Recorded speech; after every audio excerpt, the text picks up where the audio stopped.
Donc on va montrer quelques slides, faire du live coding, et puis vous faire gagner des cadeaux. Alors comme premier cadeau, avec Bruno, on voudrait vous faire gagner le bouquin de Michael Feathers, Working Effectively with Legacy Code. Donc le petit jeu, ça va être de tweeter avec le hashtag Legacy Club, que vous voyez, et on a une arbitre intègre au premier rang qui va observer tout ça sur ce hashtag et voir les tweets qui ont le plus de succès en retweet ou le plus grand nombre de tweets ou les tweets les plus malins. À vous d'être créatif. Oui, peut-être Legacy. On peut peut-être définir ce que c'est avant, avant de commencer. Michael Feathers, il a une définition. Ouais, tout simplement un code qui n'a pas de test. Ok, code base pas testé. Moi, j'en ai une qui est plus personnelle. C'est une base de code ou une situation qui fait souffrir des gens. Que ce soit les utilisateurs, parce que c'est de la merde, ou que ce soit les développeurs et développeuses qui travaillent sur le truc. Voilà, ça va être une base de départ. On va se présenter, Thomas Pirin, architecte technique, développeur depuis 18 ans, extrême programmeur depuis plus de 12 ans. J'ai bossé plus de 12 ans dans une grosse banque, donc j'ai quelques heures de vol en termes de système legacy. J'ai pas fait que ça, mais j'en ai vu passer. Alors moi, je suis Bruno Boucard, j'ai pas mal développé aussi, et beaucoup dans du legacy. Et Thomas, on a oublié de nous dire qu'on était un peu ensemble dans la même société, donc... on vient de créer 42 skills, 42 skills. Et on a envie de faire bouger les lignes un peu, donc voilà. Bon, c'est pas le sujet. Alors Legacy, ça commence par un triste constat. Ça ressemble souvent à ça, les situations, enfin, plus ou moins. Hein. Des situations qui sont parfois très très dures à comprendre. Quand je dis très dur à comprendre, le code semble nous mentir. C'est-à-dire que le code ne raconte pas ce qu'on imagine ce que ça fait, ou ce que le métier nous demande de faire. Donc, pas terrible. Alors parfois c'est encore pire que ça, c'est-à-dire qu'on ne comprend rien du tout à la situation. Vous avez peut-être connu ce genre de... Ouais, et alors ce qui est terrible, tout le monde fait un peu d'agilité, on court après des sprints. Globalement, on ne sait même plus pourquoi. À la fin, on est tout essoufflé. On a pas mal codé et pas forcément proprement. Et puis au bout d'un moment, bah voilà, on est sur les genoux. Mais pire que ça, c'est que... C'est dégueulasse, quoi. C'est dégueulasse. Et puis ça va nous coûter un bras, quoi. C'est ça le problème. Alors, on s'est essoufflé, on n'était pas heureux. Et en plus, ça a coûté un bras, quoi. Alors ça a coûté un bras pour les entreprises, ceux qui ont payé, les sponsors et tout, mais ça coûte aussi un bras parfois pour nous, qui vivons des situations parfois un peu lourdes psychologiquement. Certains font des burn-out dans certaines situations, etc. Donc ça a un prix quand même pour beaucoup de gens. Donc vous imaginez si on arrivait à travailler tous ensemble, main dans la main, business, hein, ce serait pas mal, hein. Bon, alors à votre avis, d'où ça vient le legacy? Bon, alors pour briser la glace, moi j'ai un peu réfléchi, Bruno. Pour moi, le legacy, c'est les autres. Ben voyons. Tu vois, c'est le code des autres. Tu vois, t'arrives sur une situation, c'est le bordel. Moi, j'y étais pas. Allez, enchaîne parce que là, ça le fait pas. Alors t'es pas convaincu. Alors le legacy, c'est un peu la faute de notre industrie. Hein. Ah bah là, c'est le café du commerce. Ouais, mais attends, tu connais une autre industrie pour laquelle le mot legacy est teinté négativement? D'habitude, c'est plutôt positif. C'est vrai que ce point-là est vrai, mais de là à dire que bon, non, allez, vas-y, au revoir. Bon, pour moi, le legacy, en fait, c'est plutôt une malédiction. C'est-à-dire que je le vois partout, je l'observe partout. Ça fait plus de 18 ans que je bosse, et honnêtement, je le vois partout. Il doit y avoir un truc, c'est pas possible. Ou alors c'est moi qui suis... Qui a l'impression que c'est aussi une malédiction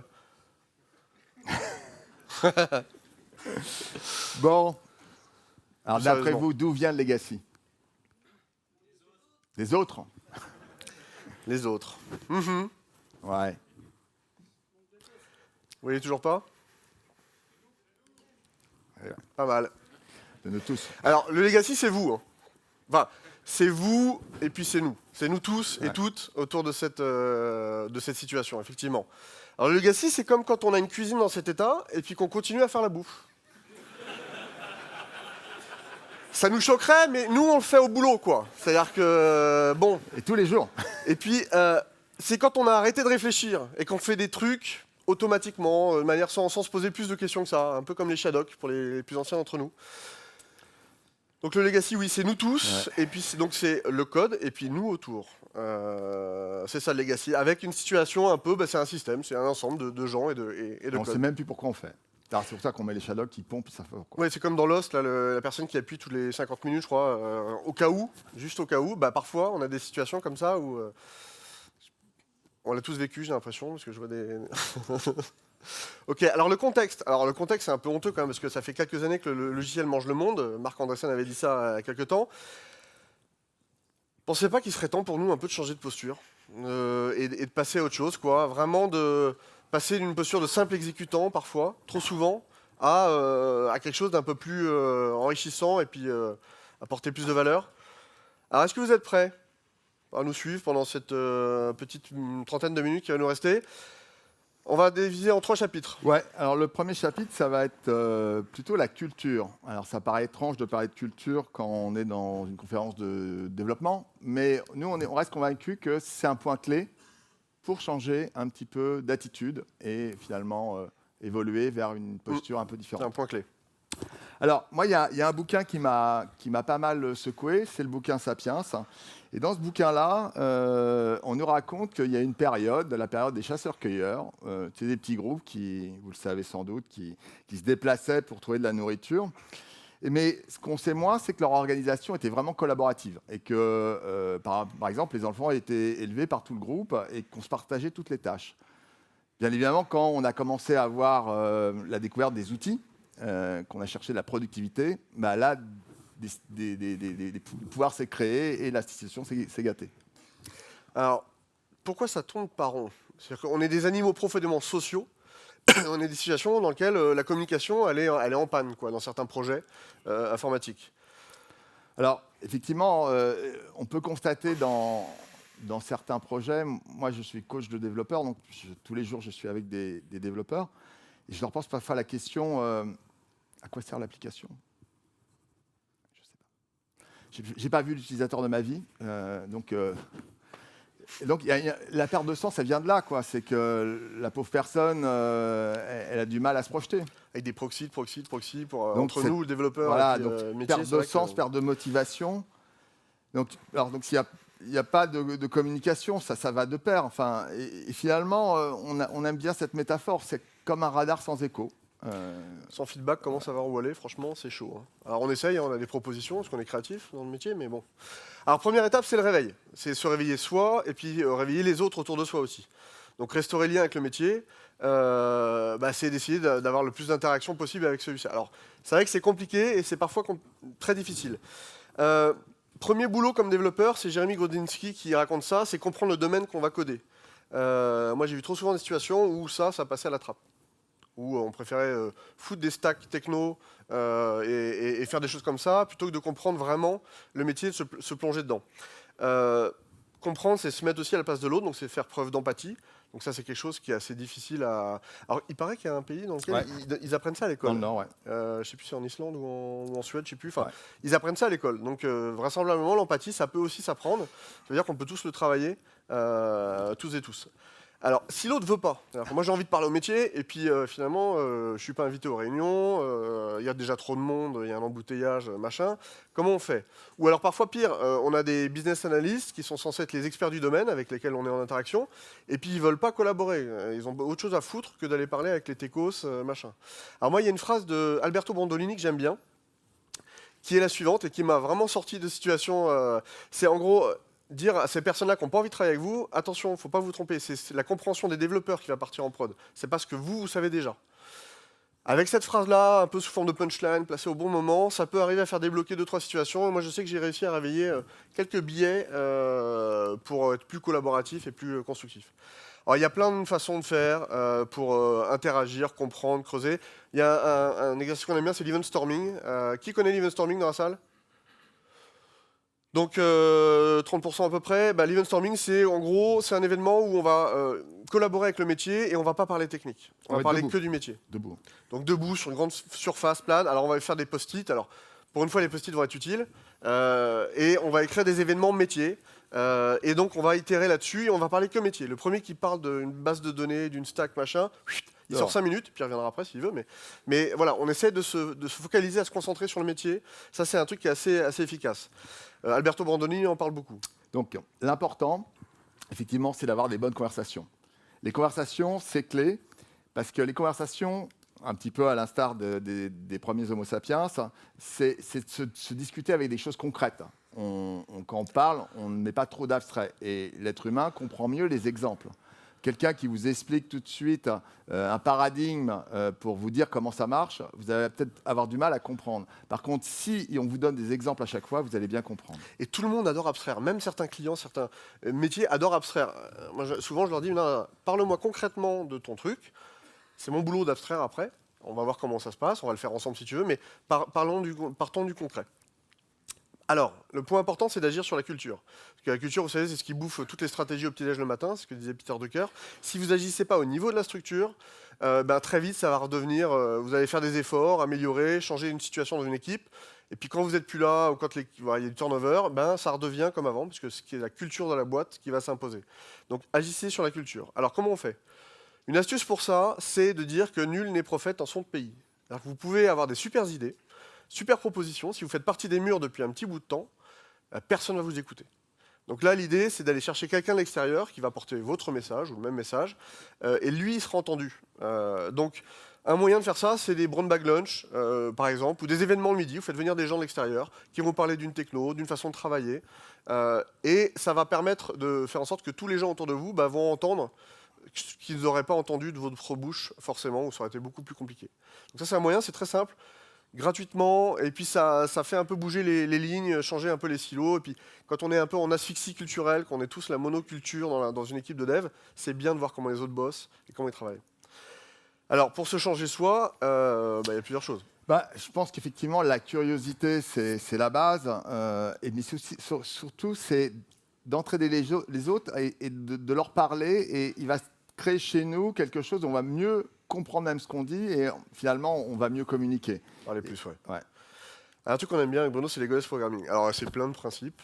On en a retenu 3 parce qu'on a un temps limité. Mais premier, c'est que vous n'êtes pas votre code. Donc là, c'est une question de maturité. Parfois, dans les codes review, quand quelqu'un critique le code de quelqu'un d'autre, la personne se sent attaquée, se sent visée personnellement. C'est de ton code dont on parle, ou du code de l'équipe, si on fait du pair et si on est en collective ownership. Donc il faut quand même faire preuve de maturité et d'essayer d'avoir des discussions au bon niveau, pour éviter que ça se crispe et que ça s'attaque assez vite. Après, l'élément aussi important, c'est que souvent le développeur se plaint en disant ça change tout le temps. Moi, personnellement, j'ai attaqué l'agilité avec le bouquin de Ken Beck. Il était sous-titré Embrasser le changement. Donc, le changement est dans le développement logiciel quelque chose d'essentiel. Et on doit l'accepter. Moi, quand j'ai un collègue qui dit « Oh là là, c'est encore changé, oh, le métier a encore changé, etc. » On va dire « Tu t'es trompé de métier, quoi. Tu t'es trompé de créneau. Si ça te pèse, il faut faire un autre métier, parce que le changement, c'est tout le temps dans notre métier. » Et puis enfin, restez pas le développeur dans son coin. Personne qui aime bien qu'on lui file des specs et puis il travaille tout seul tranquille avec son casque et puis on fait le point dans 2-3 jours à la fin de la semaine, quoi. Honnêtement, c'est pas comme ça qu'on progresse, c'est pas comme ça qu'on grandit collectivement dans une équipe. Donc voilà, les goddess programming, il y a plein d'autres pratiques. Ça paraît être du bon sens, mais franchement, c'est des choses qui sont malheureusement très peu appliquées. Alors, le software craftsmanship, tout le monde connaît le mot software craftsmanship, C'est bon. Donc, souvent, c'est pris malheureusement comme des techniques, comme TDD, comme BDD, etc. C'est effectivement des choses importantes, mais le fond du software craftsmanship, c'est une posture. C'est une posture humaine. Donc, c'est de la passion, c'est de la discipline, c'est de la motivation et c'est surtout de la transmission. Donc, c'est ça l'artisanat, c'est d'aider les gens. C'est aimer apprendre et aimer partager. C'est vraiment les deux faces de la même médaille et de vouloir progresser. Alors, progresser de manière un peu itérative. Voilà, donc on le voit bien quand on fait les choses, on tâtonne, on observe, et c'est sur le résultat de ce qu'on a fait qu'on va reprendre une décision et ainsi de suite. Alors ouais, mais chez nous, tu vois, Bruno, franchement, c'est impossible de reprendre le contrôle, c'est trop chaud. Ça, je l'entends souvent. Ouais. Franchement, c'est. Chez moi, c'est différent. Non, mais tu devrais venir voir, etc. C'est pas possible. On peut pas changer, quoi. C'est trop lourd. Bon, impossible de reprendre le contrôle. Moi, c'est un petit papier, ouais. C'est un texte que j'aime bien. C'est écrit par un jeune Français au XVIe siècle, qui à l'âge de 18 ans a écrit un petit bouquin qui s'appelle Discours de la servitude volontaire. Donc, c'est Étienne de la Boétie. C'est un ouvrage fondamental en philosophie qui a vraiment secoué le monde entier. La Révolution française s'est inspirée de ça. Tous les mouvements d'émancipation non violents dans le monde sont affiliés à ce texte-là. Qu'est-ce que dit ce texte? Ce texte, il dit que les autres n'ont de pouvoir sur vous que si vous y consentez.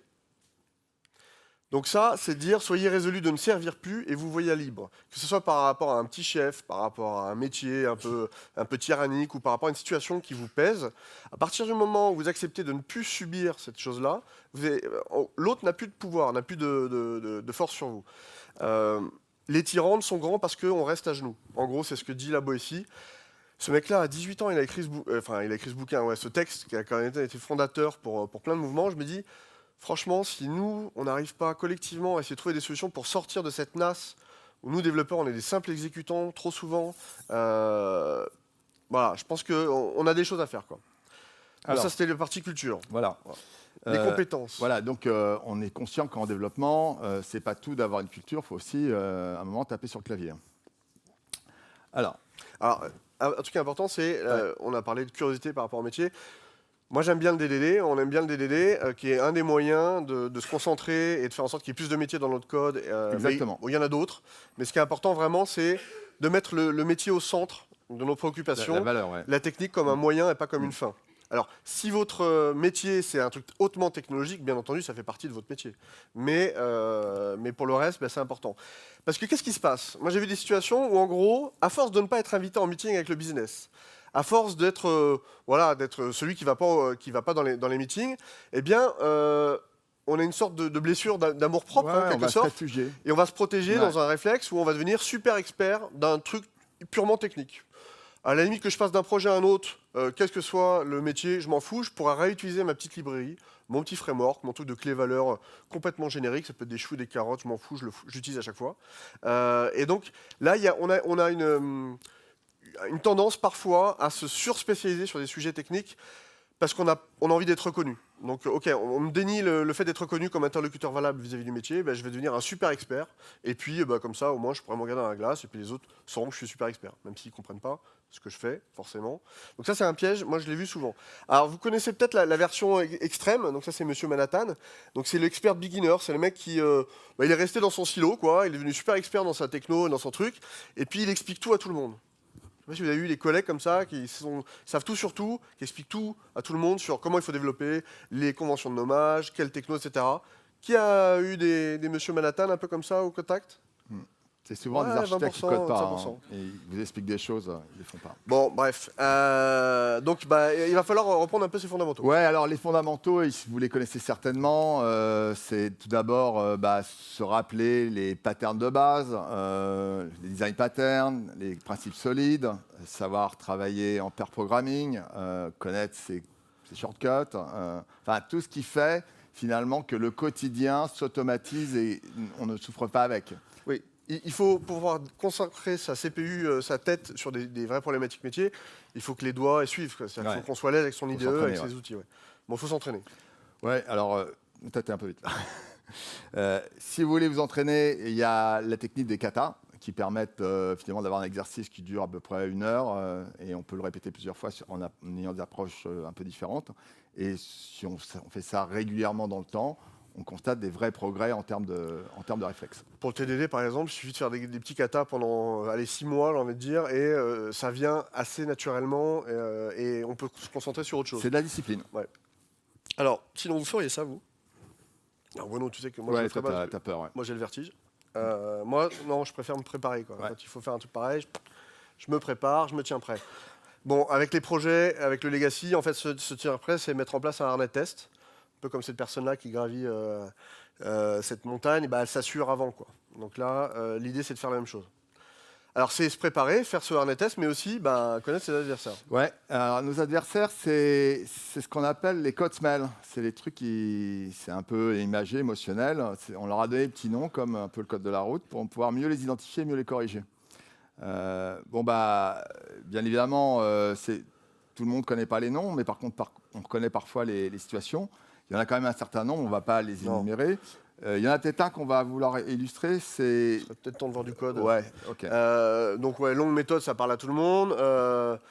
La plupart des code smells ont été poussés par Martin Fowler dans ce bouquin Refactoring, qui est vieux maintenant, mais qui a été la base de plein de choses. Donc là, Bruno va passer en mode code. Alors, on va coder en Java, donc je vous demande un peu d'indulgence, parce qu'on n'est pas super expert sur la plateforme. On va essayer de faire de notre mieux. Et donc, l'idée, c'est de partir d'un kata. Est-ce qu'au fond, vous arrivez à lire le code ou pas? Ouais? Ok. Donc ça, c'est un kata, un petit exercice. Qui est, voilà. Donc là, c'est un kata qui s'appelle... c'est lequel celui-là? Movie Rental. Ouais, Movie Rental. Vous savez, avant Netflix, il y avait un truc qui s'appelle les vidéoclubs. Et ben, dans les vidéoclubs, ben, on ramenait des DVD ou des VHS, et puis ben, on nous donnait le ticket, on nous disait, ben, tiens, tu as décrémenté de temps ton abonnement. Donc là, Bruno va nous montrer un petit exemple de code qui va faire ça. Ouais, alors, Thomas l'a bien dit, le but, là, c'est, une fois que le gars a fait ses emplettes, hein, c'est d'imprimer le ticket. La méthode s'appelle statement. Elle est publique, on ne va pas la modifier. Par contre, ce qu'il y a à l'intérieur, c'est possible. Donc, on va passer en revue un peu le code pour que vous compreniez. Hop. Ouais, donc, ça commence par, globalement, des déclarations de variables, peu importe. On a le montant total, les points de fidélité, et puis une petite phrase qui doit être le header, certainement, du ticket. Puis après, là, on part dans une boucle et on va regarder le type de film qui a été loué. Et en fonction de ça, on voit qu'il y a une sorte de stratégie qui est appliquée. Ils n'ont pas le même coût en termes de... Exactement. Ok. Après, on arrive dans la zone qui gère les points de fidélité. Et on voit que suivant si le type de film est récent, on ne fait pas exactement la même chose. Puis après, on refait encore un peu d'affichage. Et puis on termine un peu avec de l'affichage. La question que j'ai envie de vous poser, c'est il y a combien de responsabilités dans cette méthode? Trop. Ouais, trop, ouais. Alors, Thomas, je t'écoute, puisque tu as l'air d'être expert. Ouais, je fais le malin. Moi, j'en vois au moins 3. Ouais. Il y en a une qui est de calculer le montant de l'allocation. Ouais. Il y en a un autre qui est gérer les points de fidélité pour l'abonné. Exact. Et le troisième qui est de formater un ticket. Ouais, c'est l'impression. Ouais. Donc ça fait trois trucs, c'est 2 de trop. Alors, parmi méthode. les codes smells qui étaient affichés, il y en avait un qui s'appelait feature envie. Alors, feature envie, ça veut dire qu'on a un fragment de code qui est très envieux par rapport à une entité qui est là. Et on va essayer de l'illustrer rapidement. Alors tu peux peut-être renommer déjà parce que each. Ouais. Donc each, ça c'est des locations, donc c'est rental. Donc bon, quand on est sur du code dégueulasse, il n'est pas interdit d'améliorer le nommage. Donc je vais essayer de renommer. Donc, ça va être une location rental. Donc je renomme. Et si tu le laisses sectionner, on voit effectivement qu'on passe notre temps à appeler des méthodes sur le rental.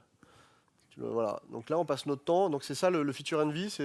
On est dans la classe customer et on passe notre temps à faire des trucs autour du rental. Peut-être que cette logique-là, elle serait mieux dans la classe rental, par exemple. Ouais. Alors, en fait, le principe de feature envy, on va essayer de vous donner une métaphore qui est plutôt facile à comprendre. Imaginez que vous soyez dans votre appartement et que les installateurs de votre lave-vaisselle vous l'aient mis au milieu du salon. Moi, j'avais ça quand j'étais étudiant. Oui, mais tu n'avais peut-être pas un petit studio. Donc, l'idée, c'est que la fonction, elle n'a rien à faire là. Enfin, il faut le mettre dans la cuisine. Non, c'est chiant. Ouais, donc, il faut la déplacer. Là, au niveau du code, il nous faut emballer le code. Donc, pour emballer le code, vous savez ce qu'on fait, c'est qu'on sélectionne le code qu'on veut déplacer. On fait ces cartons. En fait, le lave-vaisselle, tu vas vouloir le déplacer, tu fais un déménagement, tu vas mettre des cartons et après tu fais le déménagement. Donc mettre un carton, c'est extraire une méthode. Exactement. C'est ce que tu vas faire là. Ouais. Et une fois que tu auras extrait la méthode avec un nom quand même intéressant. Ouais, je vais le renommer un petit peu. Donc là, ça va être quoi? Compute Je vais l'appeler compute. Ouais. Voilà, je suis en majuscule. Et donc là, c'est faire son carton. On extrait une méthode, on package une partie du code. Et ensuite, tu vas faire le déménagement, c'est-à-dire tu vas virer le lave-vaisselle et tu vas le foutre dans la pièce appropriée. Et donc là, c'est un move. Ah ouais, là, excusez-moi, on voit que je suis du point net, je l'ai mis en majuscule. Voilà, putain, on va se faire... Alors ceux qui ont des tweets trop méchants, ils gagneront pas le livre. Ouais. Ok, je l'ai bien renommé. Ouais. Okay. Alors, maintenant que... là, ton carton, il trône encore au milieu du salon. Ouais, donc là, dans la classe customer. Ouais, je vais le déplacer et il me le déplace correctement dans là, je pense que... moi, je ne lis plus trop. Au fond, ils ne doivent plus rien lire, je pense. Ouais, je peux zoomer. Ouais, c'est fait. Donc là, il m'a fait une méthode d'instance dans laquelle j'ai maintenant le calcul du film, du prix du film dans la méthode rental. Si je reviens dans Customer, voilà, là maintenant, j'ai un appel. On a un peu nettoyé, ouais. C'est-à-dire que il y a encore trop de responsabilités, mais au moins le feature envy, là, il est nettoyé, c'est-à-dire qu'on a vraiment mis le code qui avait du sens dans la classe rental, et pas laissé en plein milieu de la classe customer. Ouais. Alors bon, ça c'était facile. Qu'est-ce que c'est que le hardcore refactoring en fait? On va aller creuser des cas un peu plus compliqués. Ok, on s'est entraîné, on a fait les katas, et puis là, du coup, on y va tous ensemble, on est Pour motivés. la camionnette. Là. Pour la camionnette, et puis à l'assaut du legacy. Alors ouais, comment on s'y prend? Je dirais que tout dépend de la surface que vous voulez refactorer. Si vous voulez refactorer un petit bout de code, une classe, etc., il y a plusieurs techniques. Ça dépend si vous avez un expert du domaine ou pas avec vous. Si vous n'avez pas d'expert du domaine, Thomas, tu peux nous dire ce que tu fais dans ces cas-là? Bon, il y a plusieurs. Avant que je te dise ça, il y a quand même un truc, c'est d'être piloté par la valeur métier. C'est-à-dire que Ah oui, ça c'est. si ce qu'on fait n'a pas de valeur, autant Oui, pas le ça- faire. Non, mais ça, pour moi, c'est. Non, mais ça paraît évident, mais Ouais. moi j'ai vu plein de projets où on fait Alors. des trucs, on ne sait pas si ça apporte de la valeur au métier. On le fait parce qu'on brûle du fuel dans le camion. Quoi. Ouais, alors, je prenais le cas où tu étais tout seul et que justement, tu n'avais pas l'expert pour déterminer la valeur. Alors, dans ce cas-là, moi j'aime bien, c'est la technique du Golden Master. Je ne sais pas si ça vous parle, Golden Master. En gros, vous prenez du code legacy, donc quelle que soit sa granularité, c'est plus ou moins aisé en fonction de la taille, si c'est une classe ou si c'est un système. Prenez ce code-là, vous le clonez. Et ce que vous allez faire, c'est que vous allez créer un harnais test qui va dire si je donne ces inputs-là à mon code legacy et à mon clone de code legacy, qui va être ma nouvelle base de travail, si je donne ces mêmes inputs, je dois avoir les mêmes outputs. Ça, c'est si je veux garder le même comportement. Mon code legacy est censé apporter de la valeur métier. Donc si je veux le refactorer, je ne fais pas tout en même temps. Je ne fais pas refactorer plus ajouter des fonctionnalités. Voilà. Donc là, concentré sur refactorer, je le clone, je fais un harnais test qui vérifie que j'ai bien le même comportement avec les mêmes inputs, j'ai les mêmes outputs. Et une fois que j'ai ça, avec des outils qui permettent de les exécuter en temps réel le plus rapidement possible pour avoir du feedback, eh bien, je vais pouvoir commencer à travailler à la SERP, à vraiment travailler sur le clone. Voilà, donc ça, c'est le cas où tu es tout seul. Quand vous êtes à plusieurs et que vous bénéficiez d'un IFA, d'un BS, ça dépend des endroits, donc quelqu'un qui est un expert du métier, à ce moment-là peut se passer une collaboration.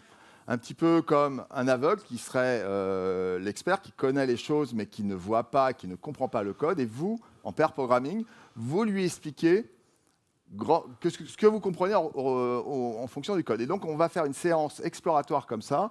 On va marquer dans le code, on va mettre des commentaires juste pour pouvoir revenir dessus, pour comprendre à quoi il sert. Parce que comme on l'a dit au début, le code ment. Donc, ça peut prendre du temps. Mais cette partie de découverte à plusieurs est nécessaire parce qu'il va y avoir comme des épiphanies pour l'expert du domaine qui va dire « bah oui, je me souviens, on avait fait ça mais finalement, on ne l'a pas mis en prod ». Donc tout le code en question, il est mort en fait. Donc, beaucoup de code mort. Donc c'est très important d'avoir de la collaboration dans le refactoring. Alors si mon code n'est pas testable. Ah oui, ça c'est... chez moi, on peut pas faire de... Ça passe pas. Ça. En général, ça l'énerve. Alors c'est vrai qu'il y a des situations où c'est un peu paradoxal. Il y a des situations où le code est tellement mêlé que pour faire un test, je peux pas parce qu'il y a une dépendance.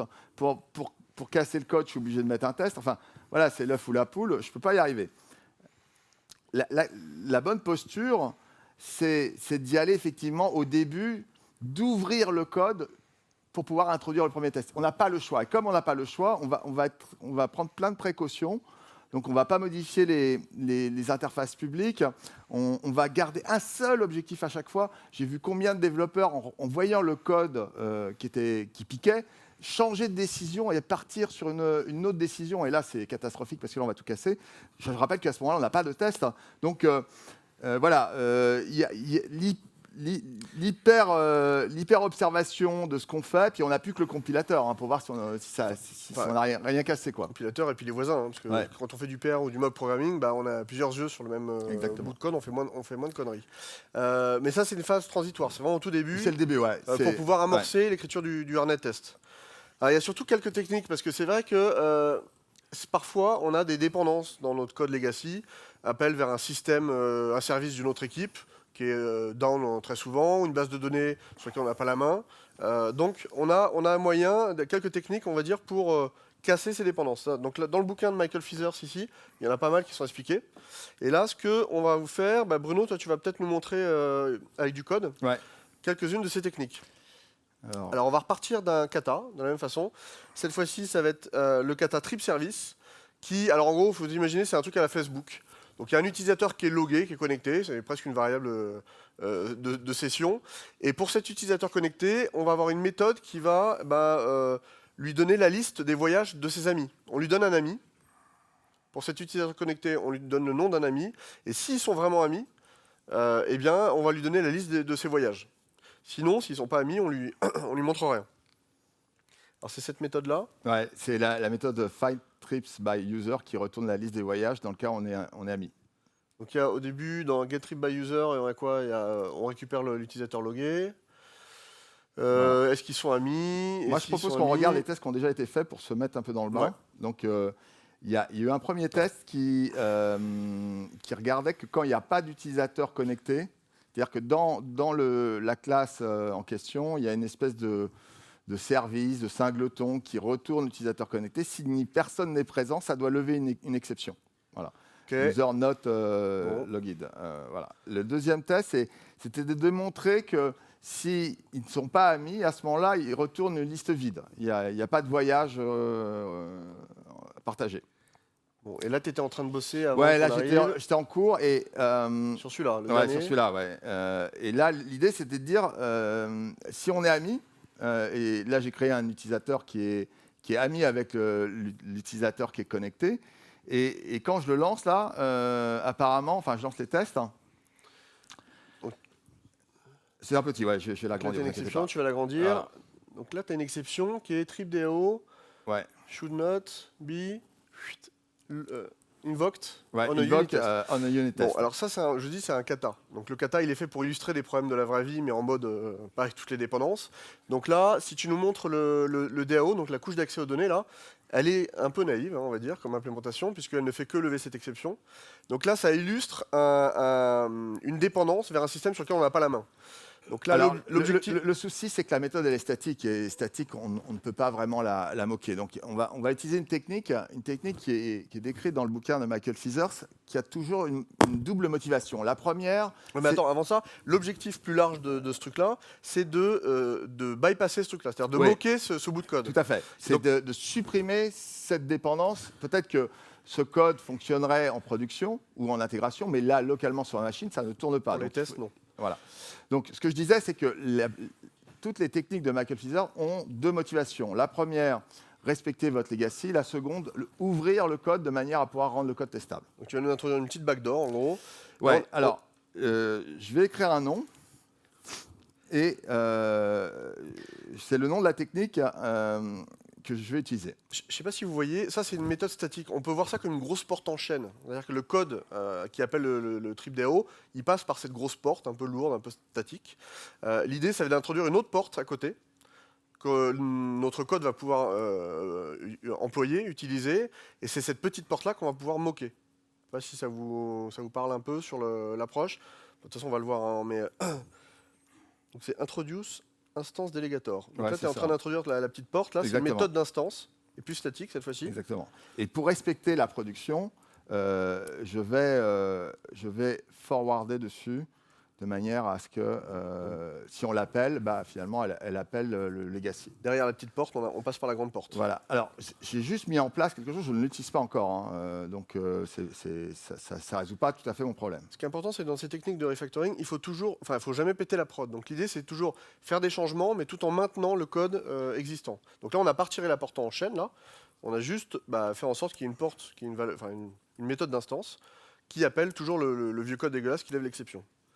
L'intérêt pour toi, ça va être dans ton test de moquer cette porte-là. Voilà, donc je commence à instancier un mock, donc Mockito, pour définir finalement le comportement du mock que je souhaite obtenir.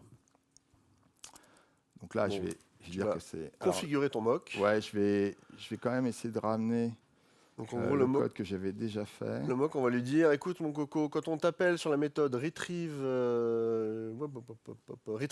by user, voilà, en te donnant tel utilisateur qui est le friend, ouais, c'est le friend user. Tu vas me retourner, s'il te plaît, la liste des expected trips qui sont là. Donc je vais le remonter. Londres et Paris. Donc tu peux le remonter ça. Voilà. Et je le remonte un petit peu au-dessus. Voilà. Bon, donc là tu es en train de faire juste un mock et de le configurer. Exactement. Petit when qui va bien. Quand on t'appelle sur la méthode retrieve trip by user, exactement, alors tu me retournes les expected. Donc là, tu moques le trip DAO, c'est-à-dire la classe qui était toute pourrie avec Exactement. la méthode statique qui nous emmerdait. Pour l'instant, on n'a toujours pas cassé la dépendance. On a préparé en utilisant une technique. Après, on a mis en place le mock, mais on n'a toujours rien fait. Donc, pour pouvoir faire quelque chose, on va être obligé là de casser le code. Donc le trip service utilise le trip DAO. Donc on va injecter le mock dans le trip service qui le filera au trip DAO. Donc là, je vais l'agrandir. Ouais. Voilà. Là, tu vas juste passer. Ouais, là, en même temps, j'ai cassé le. Tu casses pendant quelques secondes, on va dire. J'ai cassé le code. Donc oui, puisque tu as retiré le constructeur vide en introduisant le constructeur avec un trip DAO en argument. Mais... Et là, je vais le passer aussi. Voilà. Donc là, il me dit, il n'y a pas de constructeur qui prend un trip DAO dans trip service. Donc je lui dis, il faut le créer. Et là, je viens de casser trip service. Donc là, je vais mettre en place une technique aussi. La deuxième technique de Michael Feathers. Parameterize constructor. Alors, pareil que l'autre, elle a la double intention. Et on va voir ça tout de suite. Donc là, je vais appeler le constructeur paramétré. Tu avais un constructeur vide, tu as créé un nouveau dans lequel tu peux effectivement injecter ici le trip DAO. Voilà. Et tu les chaînes pour pas péter la prod. Celui-là appelle celui-là, mais celui-là, je peux l'appeler éventuellement sans appeler le premier. C'est-à-dire que si tu ne moques rien, si tu n'appelles rien, c'est comme le code d'avant, avec l'exception dégueulasse. Donc là, je crée un membre d'instance et je vais supprimer l'appel statique.